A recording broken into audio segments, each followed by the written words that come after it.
എല്ലാവരും ചോദിച്ചു തുടങ്ങി അമ്മ രുചികളിൽ ഇപ്പം കുക്കിംഗ് ഐറ്റം ഒന്നും ഇല്ലേന്ന്. എന്നാൽ പിന്നെ ഒരു അടാർ ഐറ്റം ചെയ്തേക്കാന്ന് വെച്ചു. മുട്ട വെച്ചിട്ടുള്ള ഒരു ഐറ്റമാണ് കേട്ടോ. ഒരു സൂപ്പർ ടേസ്റ്റിയാണ്.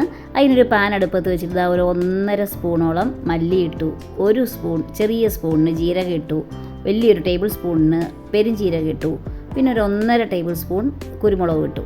ഇത്രയും ഒന്ന് ചൂടാക്കണം. ഓക്കെ, ചൂടാക്കുമ്പം ഒരു 1/4 ടീസ്പൂണിലും കുറവായാലും കുഴപ്പമില്ല ഉലുവയും കൂടെ ചേർത്തു.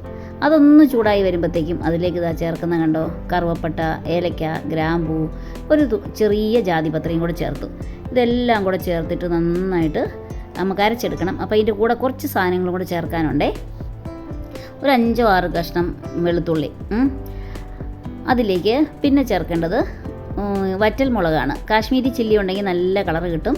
ഞാനിപ്പോൾ വറ്റൽ മുളക് കുറച്ച് വെള്ളത്തിലിട്ടിട്ട് കുതിർത്തെടുത്ത് ചേർത്തതാണ്. പിന്നെ ഒരു കഷ്ണം പുളി വെള്ളവും കൂടെ ഒഴിച്ച് ചേർത്തതാണ്. ഇത് കണ്ടില്ലേ, 1 സ്പൂണോളം ശർക്കര. ഇത്രയും സാധനം ചേർത്ത് നല്ലതുപോലെ അരച്ച് പേസ്റ്റാക്കിയെടുക്കണം. നല്ല പേസ്റ്റാക്കണം കേട്ടോ. ഇനി ഒരു പാനിലേക്ക് നമ്മൾ എണ്ണ ഒഴിക്കണു. അതിലേക്ക് കുറച്ച് നെയ്യും കൂടെ ചേർത്തു. ബട്ടറാണേലും മതി, കുഴപ്പമൊന്നുമില്ല. കറിവേപ്പില ഇട്ടൊന്ന് മൂത്ത് വരുമ്പോഴത്തേക്കും നമുക്ക് സവാള അരിഞ്ഞ് ചേർക്കണം. ഒരു 1.5 വലിയ സവാള കൊത്തി അരിഞ്ഞിട്ടാണ് ഞാൻ ചേർത്തത്. നല്ലപോലെ മസാല വേണ്ടവർക്ക്, ഒരുപാട് മസാല വേണ്ടെന്നുണ്ടെങ്കിൽ ഒരു സവാള മതി. ഇതുപോലെ ബ്രൗൺ കളറായി വരുമ്പോഴത്തേക്കും നമ്മൾ ഈ അരച്ച് വെച്ചിരിക്കുന്ന അരപ്പും കൂടെ ചേർക്കുക. എന്നിട്ട് നന്നായിട്ട് വഴറ്റിയെടുക്കണം. ഇതുപോലെ വഴറ്റിയെടുത്ത് കഴിയുമ്പോഴത്തേക്കും നമ്മൾ ആ അരച്ച് വെച്ച് പാത്രം ഉണ്ടല്ലോ, അതൊന്ന് കഴുകി ഒരു ഗ്ലാസ്സോളം വെള്ളം ചേർക്കുക. അതൊന്ന് തിളച്ച് വരുമ്പോഴത്തേക്കും നമ്മൾ അതിലോട്ട് മുട്ട മുറിച്ചിട്ട് കൊടുക്കുക.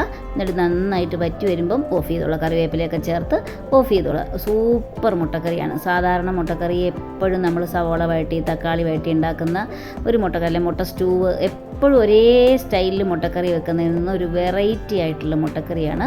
പുട്ടിൻ്റെ കൂടെ സൂപ്പർ കോമ്പിനേഷനാണ് കേട്ടോ. ഞങ്ങൾ പുട്ടിൻ്റെ കൂടെയാണ് ഉണ്ടാക്കിയത്. സൂപ്പർ ടേസ്റ്റായിരുന്നു. അപ്പോൾ എല്ലാവരും ഇതൊന്ന് ട്രൈ ചെയ്ത് നോക്കണം. ഈ വീഡിയോ ഇഷ്ടപ്പെടുവാണെങ്കിൽ ലൈക്ക് ചെയ്യണം, ഷെയർ ചെയ്യണം, സബ്സ്ക്രൈബ് ചെയ്യണം. എല്ലാവർക്കും ഒന്ന് അയച്ചു കൊടുക്കുകയും വേണം. എല്ലാവരും ഉണ്ടാക്കി നോക്കട്ടെ. നല്ല ടേസ്റ്റാണ് കേട്ടോ.